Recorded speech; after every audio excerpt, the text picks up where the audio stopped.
ও রাজ্যের কিষাণ মোর্চার ওনাকে আসন গ্রহণ করার জন্য অনুরোধ করব।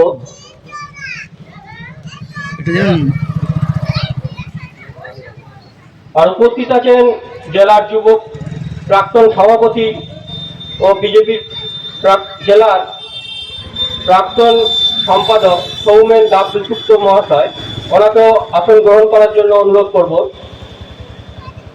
তো এই সভায় আরো রয়েছেন আমাদের টুলুদি রয়েছেন, আমাদের একমাত্র জেতা প্রার্থী, এবং আরো রয়েছেন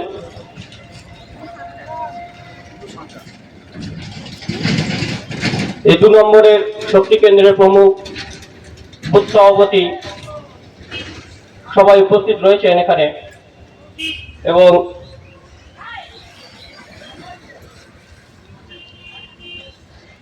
আমাদের দেবী প্রসাদ চৌধুরী মহাশয়কে উত্তরীয় পরিয়ে বরণ করে নেবেন এই 2 নম্বর শক্তি কেন্দ্রের প্রমুখ তন্ময় দলুই।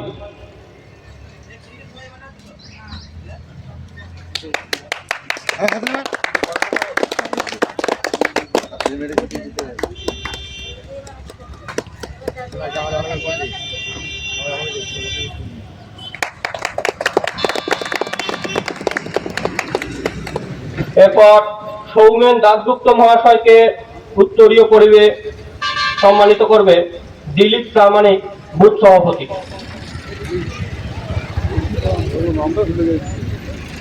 নিখিল প্রামাণিক, সরি।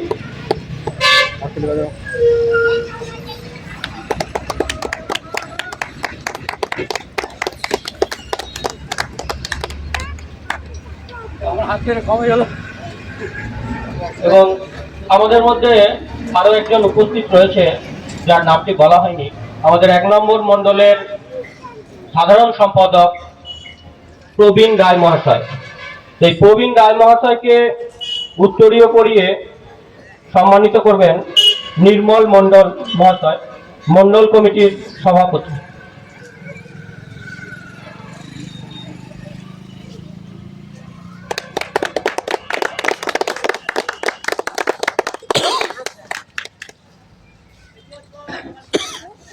এরপর আমাদের মধ্যে রয়েছে টুলু সাঁতরা, একমাত্র জেতা প্রার্থী। সেই টুলু সাঁতরাকে উত্তরীয় দিয়ে সম্মানিত করবেন বিমান দলুই, আমাদের এখানকার বুথ সভাপতি।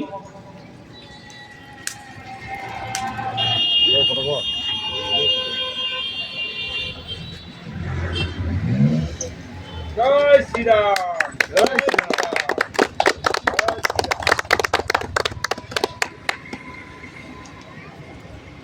তো এই এখন তৃণমূল সরকারের এই অবাধ দুর্নীতি এবং সাধারণ মানুষের প্রতি অত্যাচার, চাকরি চুরি, স্বাস্থ্যের অবনতি, সব রকম দুর্নীতি আমরা দেখেছেন। তো এই দুর্নীতির বিরুদ্ধে প্রতিবাদে আমাদের এই আজকের পরিবর্তন সভা। এই পরিবর্তন সভায় এই মুহূর্তে আপনাদের সামনে কিছু বক্তৃতা রাখবেন সৌমেন দাসগুপ্ত মহাশয়। তোনাকে কিছু বলার জন্য অনুরোধ করছি।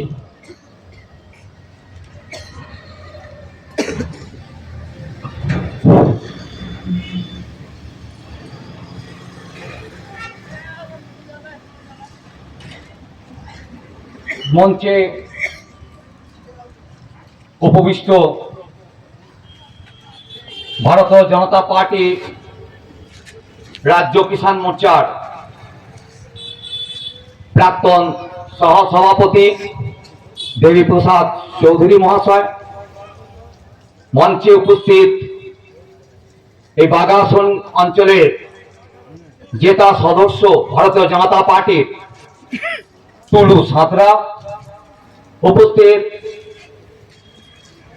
ভারতীয় জনতা পার্টির মন্তেশ্বর মন্ডলের সাধারণ সম্পাদক প্রবীণ রায় ও চন্দন ঘোষ মহাশয়, উপস্থিত আছেন আমাদের এই বাগাসন অঞ্চলের বুথ সভাপতি ও আমাদের কার্যকর্তারা, আমার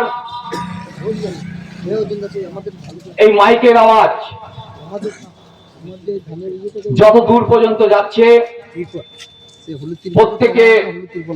প্রত্যেককে আমার শুভেচ্ছা জানিয়ে কিছু কথা আমি বলতে চাই। ভারতীয় জনতা পার্টি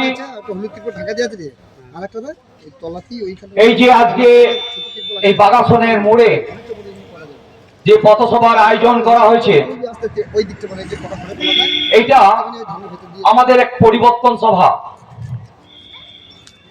ভারতীয় জনতা পার্টির গোটা পশ্চিমবঙ্গ জুড়েই আমাদের এই পরিবর্তন সভা কোনো না কোনো জায়গায় প্রত্যেক জেলায় এই কার্যক্রম চলছে। এই কার্যক্রমের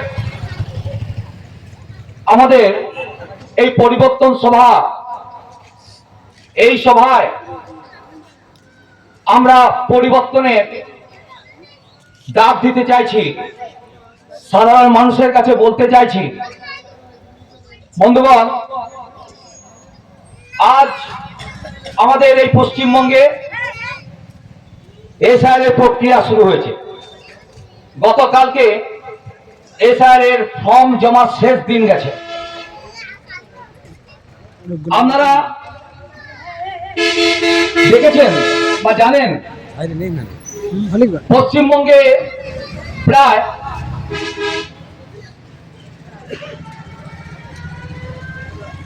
টোটাল 58 লক্ষ প্রায় নাম বাদ চলে গেছে। 58 লক্ষ প্রায় নাম বাদ চলে গেছে।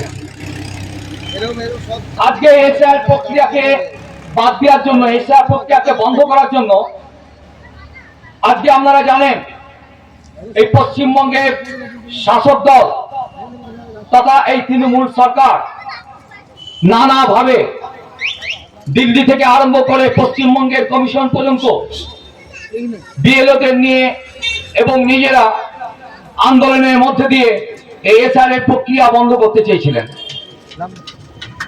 আমি কিছু কথা বলতে চাইছি। আজকে এই এসআইআর এর প্রথম ভারতবর্ষে শুরু হয়েছিল 1952 সালে। এই 1952 সালে প্রথম আমাদের ভারতবর্ষে এই এসআইআর এর কাজ শুরু হয়। তখন আমাদের দেশের প্রধানমন্ত্রী ছিলেন কংগ্রেসের জওহরলাল নেহরু। 1957 সালে সেকেন্ড এসআইআর এর কাজ শুরু হয়। তখন আমাদের এই দেশের প্রধানমন্ত্রী ছিল সেই কংগ্রেসেরই জওহরলাল নেহরু। 1961 সালে যখন এসআইআর হয়েছিল তখন সেই জওহরলাল নেহরু প্রধানমন্ত্রী ছিলেন, সেও সেই কংগ্রেসের প্রধানমন্ত্রী। 1965, 1966 সেই সময় এই 2 বছর লাল বাহাদুর শাস্ত্রী ছিলেন, সেটাও কংগ্রেসের প্রধানমন্ত্রী ছিলেন। 1983 থেকে 1984 এসআইআর এর কাজ হয়েছিল। তখন প্রধানমন্ত্রী ছিলেন ইন্দিরা গান্ধী, সেও কংগ্রেসের ছিল। 1987 থেকে 1989 তখন প্রধানমন্ত্রী ছিলেন, সেও কংগ্রেসের রাজীব গান্ধী। 1992, 93, 95 সেই সময় কংগ্রেসেরই প্রধানমন্ত্রী ছিলেন নরসিংহ রাও। শেষ এসআইআর ভারতবর্ষে হয়েছিল 2002 সালে, আর 2003 সালে ভারতীয় জনতা পার্টির প্রধানমন্ত্রী ছিলেন অটল বিহারী বাজপেয়ী। 2002 থেকে আজ 2025 সাল, দীর্ঘ 23 বছর আমাদের পশ্চিমবঙ্গে কোনো এসআইআর হয়নি। আজকে যদি আপনারা দেখেন 1952 সাল থেকে যে এসআইআর এর প্রক্রিয়া হয়েছিল সেটা 5 বছর অন্তর অন্তর এসআইআর এর প্রক্রিয়া হয়েছিল। কিন্তু এই 2002 সালের পর 2002 সাল থেকে 2023-24 সাল পর্যন্ত কোনো এসআর হয়নি এবং ভারতীয় জনতা পার্টির প্রধানমন্ত্রী অটল বিহারী বাজপেয়ীর নেতৃত্বে 2002 সালে এসআর এর প্রক্রিয়া হয়েছিল। আজকে যার বয়স 24 বছর সে আজকে দেখতে পেল প্রথম এসআর এর প্রক্রিয়া কিরকম ভাবে হলো। আমরা পশ্চিমবঙ্গে দেখলাম কি আজকে যে এসআর হলো কাতারে কাতারে বাংলাদেশি অনুপ্রবেশ পশ্চিমবঙ্গে ঢুকে বসে রয়েছে। আজকে মায়ানমারের রোহিঙ্গারা ঢুকে বসে রয়েছে। আজকে পশ্চিমবঙ্গের সরকারের পশ্চিমবঙ্গের তৃণমূল সরকারের নেতৃত্বে এই সমস্ত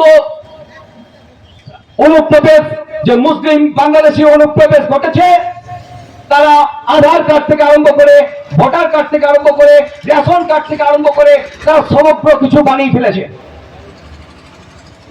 আজ আমাদের দুর্ভাগ্য যে আমরা এই ভারতবর্ষের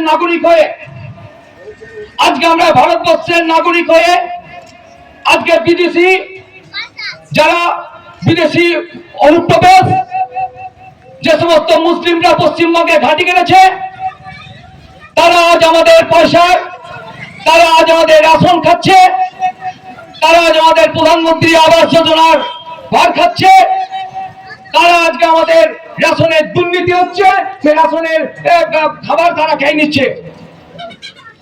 আজকে তারা Aadhaar card voter card ration card কে বানিয়ে দিয়েছে?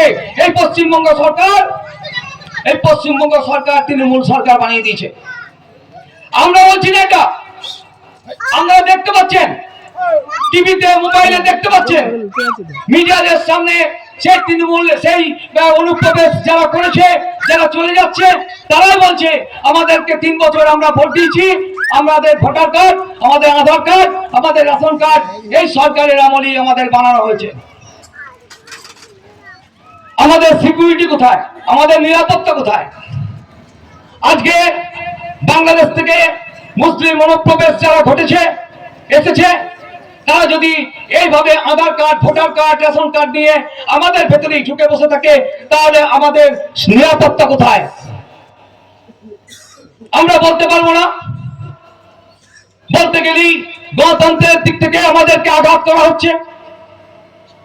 মানুষ মুখ খুলে কথা বলতে পারছে না। আজকে আপনাদেরকে স্মরণ করিয়ে দিতে চাই 1971 থেকে 1977 সাল পর্যন্ত সিপিএম রাষ্ট্রবাদী কমিউনিস্ট পার্টি তারা কোয়ালিশন সরকার করে ক্ষমতায় ছিল। 77 সালে মার্ক্সবাদী কমিউনিস্ট পার্টি তারা ক্ষমতায় এসেছিল, তারা দীর্ঘ 34 বছর ক্ষমতা চালিয়েছিল। আজ এই পশ্চিমবঙ্গে 2011 সালে গোটা পশ্চিমবঙ্গবাসী সিদ্ধান্ত নিয়েছিল এই জগদ্দল পাথর থেকে ঘাট থেকে নামিয়ে ফেলতে হবে। আজ সেই পশ্চিমবঙ্গের যে সমস্ত মার্ক্সবাদী কমিউনিস্ট পার্টির বড় বড় নেতারা যারা 50-55 বছর বয়সের মানুষ আছেন 60 বছর বয়সের মানুষ আছেন তারা জানেন যে সেই সময় তারা মার্ক্সবাদী কমিউনিস্ট পার্টি সিপিএম এর নেতারা তাদের সময় বাঘে গরুতে একসঙ্গে জল খেত। তাদেরকে আজকে খুঁজে পাওয়া যায় না। 2011 সালে সেই সমস্ত নেতাদের ছুঁড়ে ফেলে দিয়ে এই পশ্চিমবঙ্গের নাগরিকই আজকে তৃণমূল সরকার আজকে মাননীয় মুখ্যমন্ত্রী মমতা ব্যানার্জির নেতৃত্বে পশ্চিমবঙ্গের সরকার গঠন করেছিলেন। আপনারা ভুলে যাবেন না। সেই সমস্ত নেতাদেরকে আজ খুঁজে পাওয়া যাচ্ছে না। আজকে চারদিকে দুর্নীতি, চারদিকে কারবানি, চারদিকে গণতন্ত্রকে যেভাবে হত্যা করা হচ্ছে এই হত্যার দায় আপনাদেরকে নিতে হবে আগামী দিন। আমরা আমাদের কাছে কিছু কথা বলতে চাই। আজকে পশ্চিমবঙ্গের শিল্প প্রায় শেষ হয়ে গেছে। এই পশ্চিমবঙ্গের যে সমস্ত বেকার যুবক আছে তারা পরিযায়ী হয়ে পশ্চিমবঙ্গ থেকে অন্য দেশে কাজের জন্য যাচ্ছে। আজকে নারী নির্যাতন পশ্চিমবঙ্গে হাইস্ট হয়ে গেছে। আজকে আপনারা জানেন যে সমস্ত সন্ত্রাসী কাজকর্ম হচ্ছে, শুধু সাধারণ মানুষই হত্যা হচ্ছে না, সাধারণ মানুষের উপর শুধু নির্যাতন হচ্ছে না, আপনারা দেখবেন তৃণমূলের নেতারা ওই সন্ত্রাসীদের হাতে খুন হয়ে যাচ্ছে। বন্ধুগণ, আপনাদের কাছে আমি আমার এই বক্তব্য দীর্ঘায়ু করব না। আমি শুধু আপনাদেরকে বলতে চাই, আগামী দিন পশ্চিমবঙ্গে ভারতীয় জনতা পার্টি সরকার গঠন করলে বা ভারতীয় জনতা পার্টিকে আপনারা সরকারে নিয়ে আসলে আমরা কিছু অঙ্গীকার ভারতীয় জনতা পার্টি আপনাদের কাছে রেখে যেতে চাইছি। পশ্চিমবঙ্গকে আমরা আবার সোনার বাংলা করব, পশ্চিমবঙ্গকে আমরা আবার সোনার বাংলা করব, রাজ্যে আইন প্রতিষ্ঠা করব, সমাজ বিরোধী অবস্থান মুক্ত পশ্চিমবাংলা গঠন করব, মহিলাদের সম্মান নিশ্চিত করব, মুসলিম অনুপ্রবেশকারীদের এই রাজ্য থেকে বিতাড়ন করব, শিল্পায়নের মাধ্যমে বেকারদের হাতে কাজ ও কৃষি ব্যাপকের উন্নয়নের ব্যবস্থা করব, সর্বক্ষেত্রে দুর্নীতি মুক্ত পশ্চিমবঙ্গ গঠন করব, কৃষকদের উৎপাদিত ফসলের ন্যায্য মূল্য প্রদান ও কৃষিকার্যে আমরা সহযোগিতা করব, স্বাস্থ্যের বেহাল দশা থেকে আমরা স্বাস্থ্যকে নিয়ে আসব, শ্রমিক ও সংগঠিত শ্রমিক যারা আছে তাদের শ্রমজীবী মানুষের কর্ম নিরাপত্তা সঠিক মূল্যের ব্যবস্থা করব, সমাজ বিরোধী রাজনীতি মুক্ত শিক্ষা ব্যবস্থা প্রবর্তন শিক্ষা ক্ষেত্রে দুর্নীতি রোধ করব এবং বাংলাদেশ থেকে যে সমস্ত হিন্দুরা আমাদের এই ভারতবর্ষে এসছে তাদের নাগরিকত্ব প্রদান করব। বন্ধুগণ, আপনাদের কাছে আমাদের ভারতীয় জনতা পার্টির পক্ষ থেকে অনুরোধ, আপনারা আপনাদের নিজেদের দিকে তাকিয়ে তো পাঠি, আপনার যে জেনারেশন, আপনার যে ছেলে বাচ্চা, তাদের মুখের দিকে তাকিয়ে আগামী ভবিষ্যতের কথা চিন্তা করে ভাববেন আগামী দিন এই পশ্চিমবঙ্গের যে বেহাল দশা চলছে সেই বেহাল দশা থেকে আপনাদেরকে মুক্ত করতে হবে। এই সরকারকে 2011 সালে সিপিএম সরকারকে যেভাবে এই জগদ্দল পতনকে ঘাট থেকে নামিয়ে ফেলে দেওয়া হয়েছিল, এই নাগরিক কাছে অনুরোধ, আমরা তৃণমূলকে ঘাট থেকে নামিয়ে ফেলে বিজেপি সরকার গঠন করুন। আপনাদেরকে আমরা আপনাদের সঙ্গে থাকবো, আপনাদের ভালো মন্দ আমরা দেখব। এই বলে আমি আমার বক্তব্য শেষ করছি। ভারত মাতার জয় হোক, বন্দে মাতরম। সৌমেনদাকে অসংখ্য ধন্যবাদ। এরপর আপনাদের সামনে কিছু বলবেন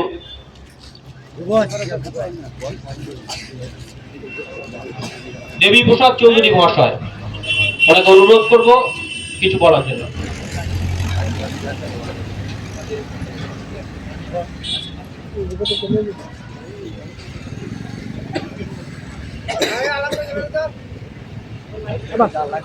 এরই মধ্যে আমাদের 1 নম্বর মন্ডলের জিএস এসে উপস্থিত হয়েছেন, তো ওনাকে আমি মঞ্চে আসার জন্য অনুরোধ করব, স্বপন গড়াই মহাশয়কে।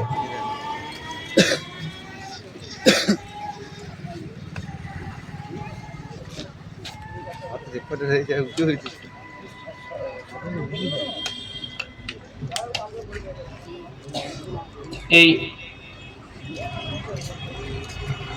1 নম্বর মন্ডলের জিএস স্বপন গড়াই মহাশয়কে উত্তরীয় পড়িয়ে সম্মানিত করবেন আমাদেরই আরেক জিএস প্রবীণ রায় মহাশয়।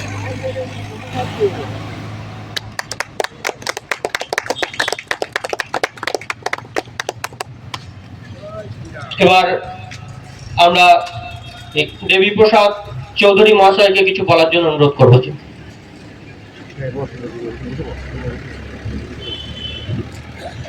কেমন তো কাকা ওখানে বস, বসে বসে আগে বসে বসে বল।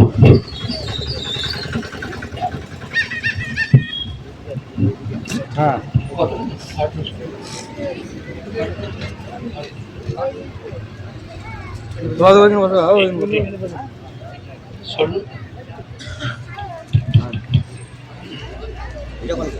কজ্জল পূরিত লোচন ভালে, নপুযুগ শোভিত মুক্তার হারে, বীণা পুস্তক রঞ্জিত হস্তে, ভগবতী ভারতী দেবী নমস্তুতে। নমঃ রাম রামচন্দ্রায় রামভদ্রায় বেধসে, নমঃ রঘুনাথায় নাথায় সীতায় পতয়ে নমঃ। প্রথমে যে প্রণাম মন্ত্রটি আমি উচ্চারণ করলাম, সেই প্রণাম মন্ত্রটি হলো বিদ্যার দেবী মা সরস্বতী প্রতি বিনম্র শ্রদ্ধা জানিয়ে এবং প্রভু রামচন্দ্রের প্রতি তার প্রণাম মন্ত্র উচ্চারণের মাধ্যমে ভগবান শ্রী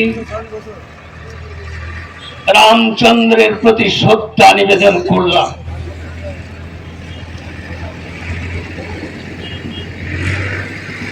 পরিবর্তন সংকল্প সভা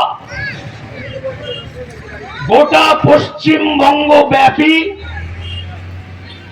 প্রত্যেকটি জেলা, মন্ডল, এমনকি বুথ স্তর পর্যন্ত এই যে বিশাল কর্মযজ্ঞ চলছে, এই কর্মযজ্ঞের মাধ্যমে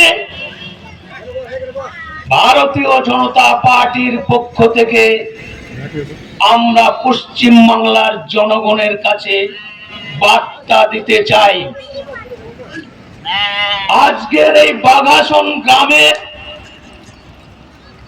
মেন রাস্তার ধারে কালী মন্দির রয়েছে। এই কালী মন্দিরের আরাধ্য দেবীর প্রতিও শ্রদ্ধা জানিয়ে এখানকার যে সমস্ত মঞ্চের সামনে বিভিন্নভাবে ছড়িয়ে ছিটিয়ে দেবতুল্য কার্যকর্তা রয়েছেন, মঞ্চে উপবিষ্ট আমাদের জেলা, মন্ডল, শক্তি কেন্দ্রের প্রমুখ এবং বুথ সভাপতি, সবচেয়ে বড় ব্যাপার হলো এই বাঘাসন পঞ্চায়েতের একজন নির্বাচিত সদস্য রয়েছেন, কি নাম যেন, টুনু সাঁতরা মহাশয়া, উনিও মঞ্চে উপবিষ্ট রয়েছেন। সকলকেই যথাস্থানে শ্রদ্ধা, অভিনন্দন ও ছোটদের স্নেহের আন্তরিক ভালোবাসা জানাই। আমাদের এই সভাকে সুষ্ঠুভাবে পরিচালনা করবার, সহায়তা করবার জন্য প্রশাসনের কর্তব্যরত যদি কোনো আধিকারিক এসে থাকেন তাকেও সম্মান জানাই। যদি সিভিক ভলেন্টিয়ার ভাই এটা কভার করেন তাকেও বিশেষভাবে শ্রদ্ধা জানাই। তৎসহ যান্ত্রিক যোগাযোগ মাধ্যমে আমার কণ্ঠস্বর যতদূর পর্যন্ত পৌঁছাচ্ছে, এতদ অঞ্চলে পার্শ্ববর্তী বাড়ির কর্মরতা মা ও পিতৃস্থানীয় তাদের প্রণাম নিবেদন করি। উক্ত বাড়ির আমার সমবয়সী তাদের জানাই গৈরিক অভিনন্দন। আমার থেকে বয়সে ছোট তাদের জানাই স্নেহের আন্তরিক ভালোবাসা। এই মিটিং পরিচালনা করবার জন্য যে ভাইটি এই যে যান্ত্রিক যোগাযোগ ব্যবস্থা অর্থাৎ মাইক্রোফোনের মাধ্যমে আমাদের শব্দ বিভিন্ন প্রান্ত পর্যন্ত মানুষের কানে পৌঁছাচ্ছে, সেই মাইকম্যান ভাইটিকেও গৈরিক অভিনন্দন জানাই। তৎসহ এই এলাকায় যে ক্ষুদ্র ব্যবসাদার রয়েছেন, বিভিন্ন ব্যবসায় কর্মরত, তাদেরকে শুভেচ্ছা জানাই। বিভিন্ন প্রান্ত থেকে আগত ক্রেতা মণ্ডলী, তাদেরকেও ভারতীয় জনতা পার্টির পক্ষ থেকে গৈরিক অভিনন্দন জানাই। আমার পূর্ববর্তী বক্তা সৌমেনদা আমার দীর্ঘ রাজনৈতিক জীবনের বিগত 40 বছর ধরে আমি ভারতীয় জনতা পার্টির একজন যোদ্ধা। এই বাগাসন গ্রামেও অতীতে আমি প্রোগ্রাম করে গেছি, বক্তব্য রেখে গেছি। এই এলাকায় মালডাঙ্গা, বাগাসন থেকে আরম্ভ করে এই এলাকায় বহু গ্রামে বিধানসভা নির্বাচন, লোকসভা নির্বাচন, পঞ্চায়েত নির্বাচন, বহু নির্বাচনে বক্তব্য রাখার জন্য আজ যেমন আমাদের এই যে পরিচালনা করছেন আমাদের শ্রদ্ধেয় ঝুলনদা, আজ দুপুর বেলায় আমাকে বললেন যে দেবুদা আপনাকে বাগাসনে আসতে হবে। এখানে সেরকম আমাদের বক্তা বিভিন্ন জায়গায় তো আমাদের প্রোগ্রাম চলছে, সেই জন্যে বক্তা নিয়ে খুব টানাটানি চলছে। আমি ঝুলনদার কথা ফেলতে পারলাম না। আমার আসার কথা ছিল না, সঞ্জীব হাজরার আসার কথা ছিল। সে একটা বিশেষ কাজে ব্যস্ত হয়ে পড়ার জন্য আমাকে বললেন যে আপনাকে যেতে হবে। এই বাগাসনের একটা ইতিহাস, এই ফুলগ্রাম আমার আজকে স্মরণে আসছে। সৌমেনদা বললেন না যে পশ্চিমবাংলায় তদণ্ড প্রধান মার্ক্সবাদী কমিউনিস্ট পার্টির নেতারা কি নোংরা খেলায় উন্মত্ত অবস্থায় তাদের হারমাদ বাহিনী দ্বারা বিজেপির কর্মীকে ঘর ছাড়া করেছে, বাড়ি ছাড়া করেছে। এরকম অনেক দৃষ্টান্ত আছে, আমি তার জ্বলন্ত সাক্ষী। এই ফুলগ্রামে আমাদের তৎকালীন কাটোয়া লোকসভার প্রার্থী এসেছিলেন অধ্যাপিকা শান্তি রায়। অনেক প্রবীণ ব্যক্তি এখানে রয়েছেন, তাদের নিশ্চয়ই স্মরণ আছে। সেই অধ্যাপিকা শান্তি রায় ফুলগ্রামে নির্বাচনী সভায় বক্তব্য রাখার জন্য গিয়েছিলেন। আমাদের প্রয়াত তপন সিকদার ফুলগ্রামে গিয়েছিলেন। প্রায় কয়েকশো মানুষ, প্রায় 1000 খানেক সিপিএম এর লেঠেল বাহিনী লাঠি টাঙি নিয়ে, ঝেঁটা নিয়ে তাড়া করেছিল। শ্রদ্ধেয় তপন সিকদার পালাতে বাধ্য হয়েছিল। কুসুম গ্রামে আমাদের বিজেপি কার্যকর্তা মিষ্টির দোকান, সেই হালির দোকানে বসে তপনদা বলছে এ কোন রাজত্বে আমরা বাস করছি। এই হারমাদ বাহিনী একটা নির্বাচনী সভায় বক্তব্য রাখতে এসেছি। তপনদা ক্ষোভে দুঃখে উনি এই কথা ব্যক্ত করলেন। অধ্যাপিকা শান্তি রায় তাকেও মিটিং করতে দেয়নি। আমি দেবপ্রসাদ চৌধুরী অধ্যাপিকা শান্তি রায়কে নিয়ে, সাক্ষী গোপাল ঘোষকে নিয়ে আমি বললাম কত বাপের বেটা আছে ফুলগ্রামের সিপিএম এর নেতা, আমিও দেখতে চাই।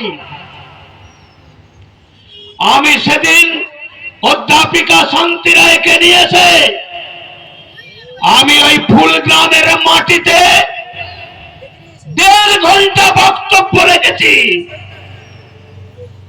আমার বক্তব্য থামিয়ে দেবার বহু চেষ্টা করেছিল, কারণে সেই মঞ্চের সামনে দিয়ে, মঞ্চ তো করা যায়নি এখানে, যেভাবে মঞ্চ করা যায়নি, রাস্তার ধারে মিটিং করতে হয়েছিল। আমি 1.5 ঘন্টা ওই সিপিএম এর নেতাদের আমি উলঙ্গ করে দিয়েছিলাম। আমার স্মৃতিচারণের মধ্যে দিয়েই আপনাদের কাছে এই ঘটনা আজকে ব্যক্ত করলাম। এই কারণে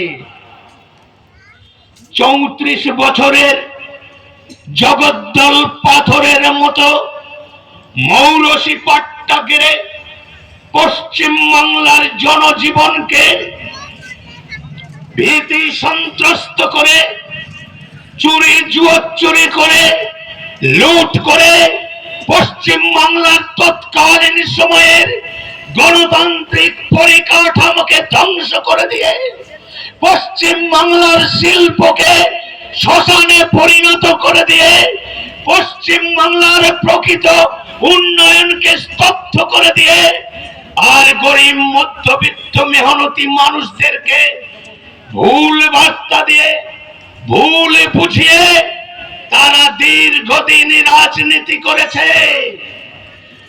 আজকের এই পথসভা মঞ্চ থেকে আমি প্রশ্ন করতে চাই, তৎকালীন দিনের মার্ক্সবাদী কমিউনিস্ট পার্টির কোন নেতার কণ্ঠে কানে যদি আমার কণ্ঠস্বর পৌঁছায়, আমি তাকে প্রশ্ন করছি যে আপনারা বলুন 1920 সালে কানপুরে সর্ব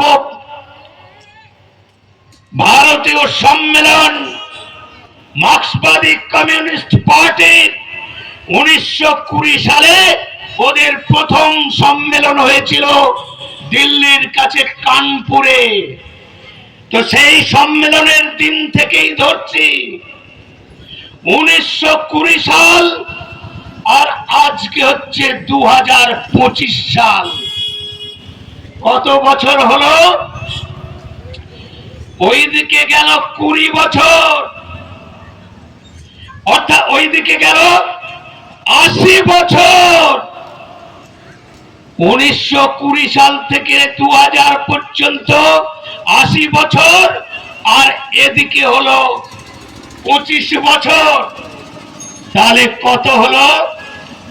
105 বছর ধরে মার্ক্সবাদের ট্যাবলেট খাইয়েছেন পশ্চিম বাংলার জনগণকে। তার রেজাল্ট কি? বিগত 105 বছর ধরে মৌরসি পাট্টা গেড়ে আপনারা পশ্চিম বাংলায় রাজত্ব করেছেন। আপনাদের দলের তো প্রধানমন্ত্রী হবার কথা ছিল, কেন হয়নি? তার কারণ মার্ক্সবাদী কমিউনিস্ট পার্টির নেতাদের যে ইডিওলজি, অ্যাসিমিলেশন, ডেস্ট্রয়েড, মানে খতম করে দেওয়ার রাজনীতি। তাই যেখানে রাশিয়ায় কমিউনিজমের পীঠস্থান, কম্বোডিয়া, পৃথিবীর অনেকগুলি রাষ্ট্রে মার্ক্সবাদী কমিউনিস্ট পার্টির কমিউনিজম তত্ত্ব নিয়ে তারা রাজনীতি করে এসেছেন। রাশিয়ায় মার্ক্সবাদ, লেনিনবাদ, স্টালিনবাদ সমস্ত মতবাদকে ঝেঁটিয়ে বিদে করে দিয়েছে। রাশিয়া টুকরো টুকরো হয়ে গেছে। চীনেও কমিউনিস্টের শাসন, চীনের কমিউনিস্ট শাসনের ইতিহাস আমি ব্যাখ্যা করলে আপনারা শুনতে শুনতে ক্লান্ত হয়ে যাবেন। তিয়েনানমেন স্কয়ারে 10,000 যুব ছাত্রকে প্রকাশ্য গুলি করে মেরে দেওয়ার ঘটনা, এখানকার সিপিএম এর নেতারা, তৃণমূলের নেতারা, কংগ্রেসী নেতারা যে ধর্ম নিরপেক্ষতার কথা বলে একটা বিশেষ সম্প্রদায়ের মানুষকে আড়াল করে ভোট বৈতরণী পার হবার জন্য তোষামদের রাজনীতিকে পাথেয় করে আপনারা রাজত্ব করে এসেছেন। আমি আপনাদের কাছে প্রশ্ন করতে চাই, আপনাদের তত্ত্ব, আপনাদের মার্কসিজম যদি আজকে মানুষের কাছে গ্রহণ যোগ্যতা হতো, তাহলে চীনের 20 লক্ষ মুসলমানকে জেলের মধ্যে কয়েদ করে রেখে দিয়েছিল। দাড়ি রাখা যাবে না, হিজাব পরা যাবে না, বেশি মসজিদে মাতামাতি করতে দেওয়া হবে না। সেও তো একটা কমিউনিস্ট কান্ট্রি। এখানকার সিপিএম এর নেতারা সেটা নিয়ে তো কোনো বাদ বিতণ্ডা শুনি না, সেটা নিয়ে তো কোনো ধর্ম নিরপেক্ষতার জিগির তুলে মিছিল করতে শুনি না। আপনারা জানেন পৃথিবীর মধ্যে সর্ববৃহত্তম রাষ্ট্র, মুসলিম রাষ্ট্র, যে রাষ্ট্রের নাম হচ্ছে ইন্দোনেশিয়া। সেই ইন্দোনেশিয়ার জাতীয় পুরুষের নাম কে জানেন? কি করে জানবেন? আপনারা তো বিজেপির বক্তব্য শুনতে চান না। বিজেপিকে সাম্প্রদায়িক করে এই সিপিএম এর কথায় উঠতে বসতে আপনারা গালি দেন। আরে বিজেপির বক্তব্য শুনুন, তবে বুঝতে পারবেন আপনাদের দীর্ঘ রাজনৈতিক জীবনে আপনারা কত বড় ভুল করে এসেছেন। এই বাস্তব সত্য তথ্য আমি আশা করি অতীতে কোন বক্তার কাছে আপনারা শোনেননি। তো ইন্দোনেশিয়ার জাতীয় পুরুষ হচ্ছেন আমাদের ভারতবর্ষের প্রাণ পুরুষ, যে প্রভু রামচন্দ্রের প্রণাম মন্ত্র বললাম, সেই প্রভু রামচন্দ্রের পুজো হয় ইন্দোনেশিয়া পৃথিবীর সর্ববৃহৎ একটি মুসলিম রাষ্ট্রে রামের পুজো হয়। সেখানে গণেশ চতুর্থী হয়, সেখানে সরস্বতী পুজো হয়। আর এই বেঈমান বিশ্বাসঘাতক নেমোকারামের দল মিথ্যা তথ্য দিয়ে মানুষকে ভুল বুঝিয়ে ধর্ম নিরপেক্ষতার জিগির তুলে তারা চটকদারি রাজনীতি করে। আমি মুখোশ খুলে দিতে পারি প্রত্যেকটা সিপিএম এর নেতা। সুজন চক্রবর্তী, ওর আসল নাম কি জানেন? কজন জানেন? আরে আপনার হাতের মুঠোয় গোটা দুনিয়া আছে, তার মানে মোবাইল পরিষেবা কে দিয়েছে? এই যে হাতে হাতে মোবাইল পরিষেবা কে দিয়েছে? কার দৌলতে, কার চিন্তা ভাবনায়? আমাদের প্রাক্তন প্রয়াত ভারতরত্ন প্রধানমন্ত্রী অটল বিহারী বাজপেয়ী। আর তৎকালীন সময়ে এই পশ্চিম বাংলার আরেকজন প্রয়াত নেতা তপন শিকদারের নাম করলাম। এই তপন শিকদারের দৌলতে আজকে গোটা ভারতবর্ষের পশ্চিম বাংলার প্রতিটি জনগণের হাতে হাতে মোবাইল ঘুরছে। একজন রাষ্ট্র নেতা তপন শিকদার, উনি 2.5 বছর ডাক যোগাযোগ বিভাগের মন্ত্রী থেকে উনি গোটা ভারতবর্ষের সংসদীয় গণতন্ত্রে উনি প্রমাণ করে দিয়েছিলেন মানুষকে পরিষেবা দেওয়ার জন্য কাজ করতে গেলে কেমন ভাবে কাজ করতে হয় সেটা প্রয়াত তপন শিকদার চোখে আঙুল দিয়ে দেখিয়ে দিয়ে গেছেন। 2.5 বছরের ডাক যোগাযোগ বিভাগের মন্ত্রী থেকে যে পশ্চিম বাংলায় 38,000 গ্রামের মধ্যে মাত্র 12,000 গ্রামে ওই ল্যান্ডলাইনের ফোনের ব্যবস্থা ছিল, তপন শিকদার এসে আজকে প্রতিটি মানুষের হাতে হাতে মোবাইল পরিষেবা পৌঁছে দিয়েছে। আমার গ্রামের একজন সিপিএম এর নেতা কটাক্ষ করে বলছে ক্ষেত মজুর ভাইকে, মোবাইল নেবে, ধান কাটবা। সে কাস্তে হাতে দাঁড়িয়ে আছে বাজারে, তাকে বলছে ধান কাটতে যা, ধান কাটতে যা। মোবাইল মোবাইল তোরা কি ব্যবহার করবি? মোবাইল ব্যবহার করবে টাটা, বিড়লা, গোয়েঙ্কা, মাফাতলাল, এই সমস্ত শিল্পপতিরা মোবাইল ব্যবহার করবে। আর সেই শয়তান, সেই জীবন্ত মার্ক্সবাদী কমিউনিস্ট পার্টির নেতা এখন 3খানা মোবাইল ব্যবহার করছে। সিপিএম এর নেতা নিজে এখন 3খানা মোবাইল ব্যবহার করছে, তার পুরো পরিবারের সবারই হাতে হাতে মোবাইল। আমি নামটা করেই বলছি, আমার গ্রামের সিপিএম এর নেতা, লোকাল কমিটির নেতা মদন রায় আমার সঙ্গে সামনাসামনি টক্কর হয়েছিল। তো মদন রায়ের আমি বাধ্য হলাম নাম নিতে। আমি অনেক কিছু বলবো, ধৈর্য হারাবেন না। মা সরস্বতীর দৌলতে, মা সরস্বতীর দৌলতে আমার কাছে এত তথ্য আছে,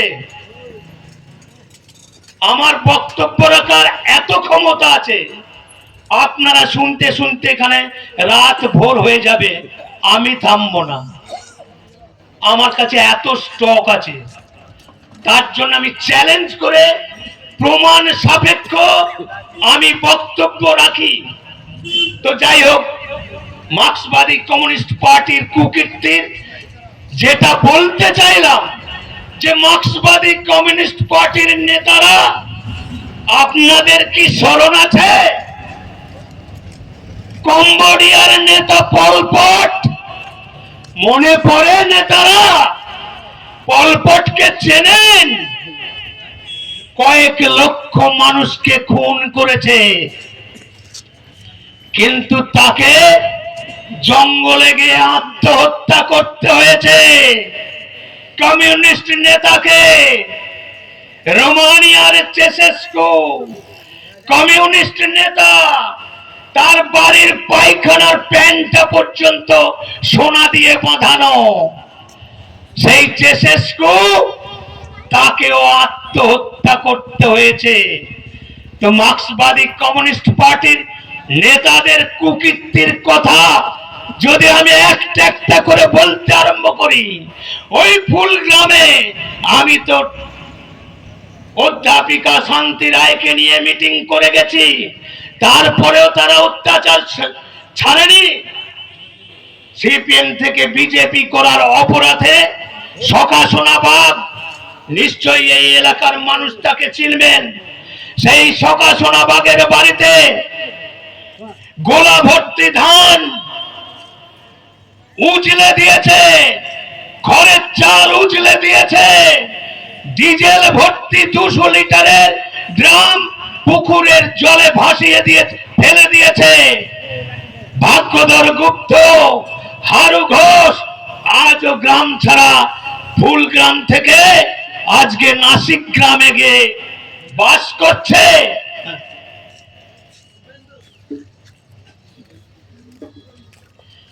তো সিপিএম এর কুকীর্তির কাহিনী আরো বহু আছে আমার কাছে, প্রমাণ সাপেক্ষ। এবার আমি একটু আমাদের মাননীয় মুখ্যমন্ত্রী, বঙ্গেশ্বরী মুখ্যমন্ত্রী, ওনার সম্বন্ধে কিছু বলি। কারণ উনি আজকে যে অবস্থার মধ্যে দিয়ে দিন কাটাচ্ছেন, উনি পাগল হতে আর বেশি দেরি নেই। উনি পাগল হতে আর বেশি দেরি নাই। আমার কণ্ঠস্বর যদি এখানকার তৃণমূলের কংগ্রেসের নেতা, মাঝারি নেতা, মিনি নেতা, ছোট নেতা, নেত্রী, তাদের কানে আমার কণ্ঠস্বর পৌঁছায়, আমি তাদের উদ্দেশ্যে কয়েকটি প্রশ্ন রেখে যাই। মাননীয় মুখ্যমন্ত্রী মমতা বন্দ্যোপাধ্যায়, উনি স্টেজের মধ্যে এ মাথা থেকে ও মাথা পর্যন্ত পাগলু ড্যান্স করার মতো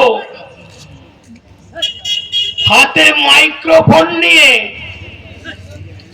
বিজেপির গোষ্ঠী উদ্ধার করতে থাকেন। উনি বিজেপির ভূত দেখেন, প্রত্যেকটি ক্ষেত্রে দিদি বিজেপির ভূত দেখেন। কেন জানেন?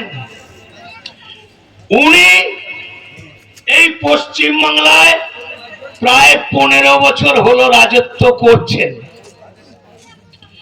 উনিও একজন লড়াকু নেত্রী, তাতে কোনো সন্দেহ নেই। উনি অনেক লড়াই করেছেন, উনি জেল গিয়েছেন, মার খেয়েছেন, অনেক স্বপ্ন দেখিয়েছেন, অনেক আশা জুগিয়েছেন। পশ্চিম বাংলার জনগণকে প্রতিশ্রুতির বন্যায় উনি ভাসিয়ে নিয়ে গেছেন। উনি 11 সালে যখন সরকারে আসেন, উনি কি বলেছিলেন একটু স্মরণ করিয়ে দিই। উনি বলেছিলেন পশ্চিম বাংলায় আমি প্রতি বছর 2 লক্ষ করে বেকারের চাকরি দিয়ে দেব। উনি বলেছিলেন সিঙ্গুরের টাটা কারখানা চলে গেছে, সেই জমি পুনরুদ্ধার করে 400 দিনের মাথায় সেই জমি পুনরুদ্ধার করে চাষিকে ফেরত দিয়ে দেব। উনি বলেছিলেন কলকাতাকে আমি লন্ডন বানিয়ে দেব।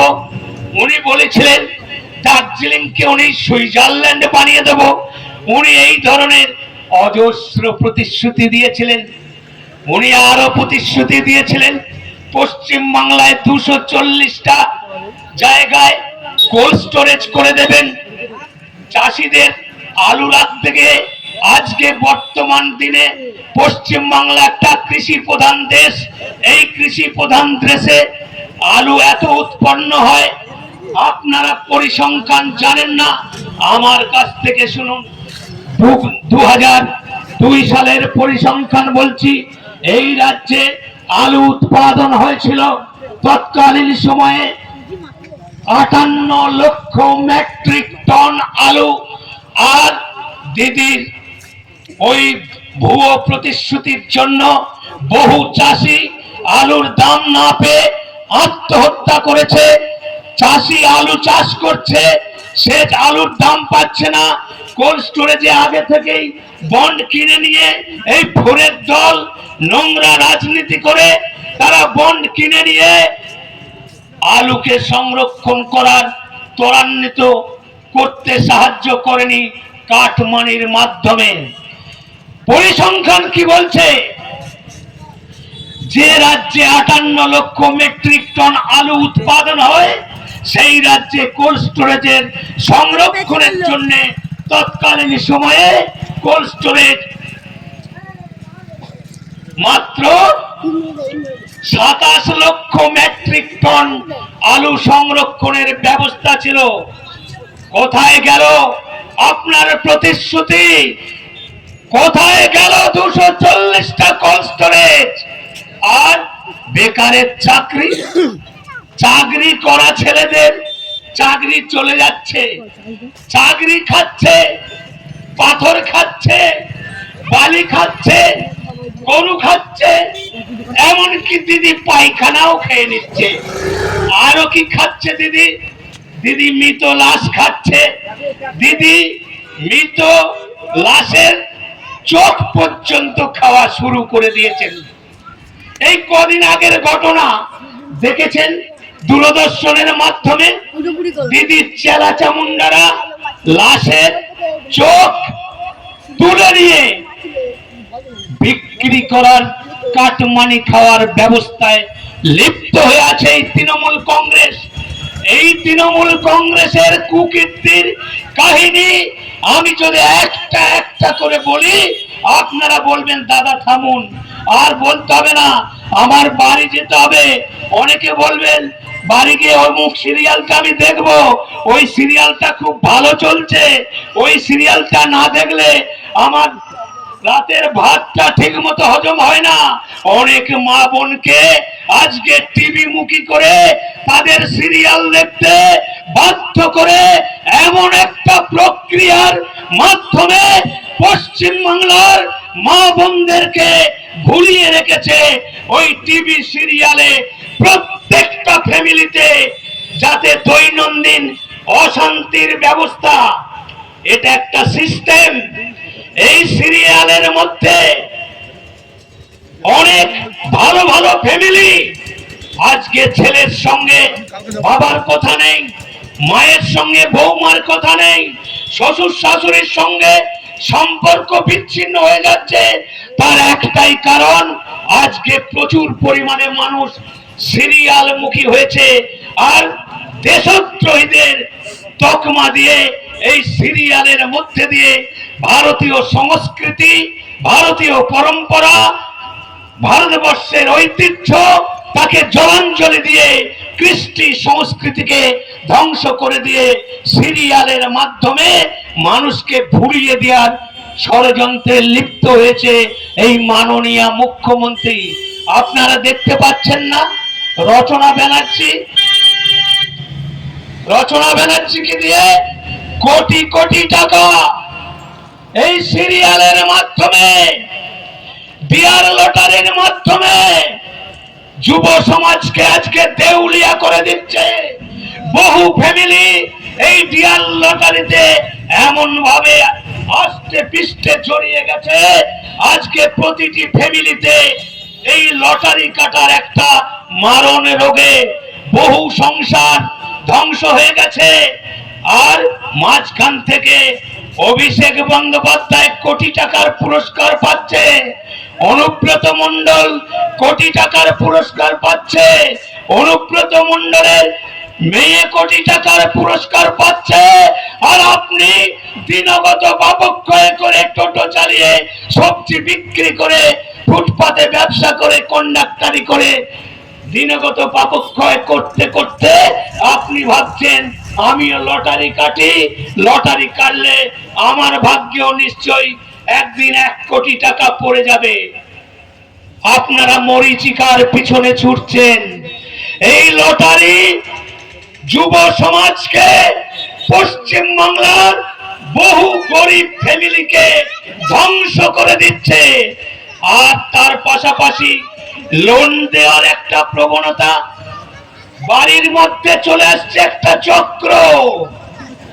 আপনার লোনের দরকার নেই, সে আপনার বাড়িতে চলে যাচ্ছে, দাদা লোন নিন, অমুক দেবো তমুক দেবো করে ফুসলে ফাসলে বহু মেয়ে ছেলেকে পটিয়ে পাঠিয়ে লোন দিচ্ছে।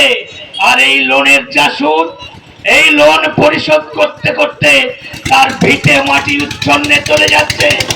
এই লোনের চক্করেও বহু মহিলা আত্মহত্যা করেছে। আমার গ্রামে এই রকম প্রায় 20-25টা ফ্যামিলি আছে। আমি আমার খুব ক্লোজ বন্ধু একজন সঙ্গীত শিল্পী বাপি ভট্টাচার্য, তাকে তার স্ত্রী ওই লোনের জালে এমন ভাবে জর্জরিত হয়েছে, আত্মহত্যা করতে যাবে, আমার কাছে এলো, 7,000 টাকা চাইলো, বলল 1 সপ্তাহের মধ্যে আমি আবার একটা লোন পাবো। ঠিক আছে ভাই, 1 সপ্তাহের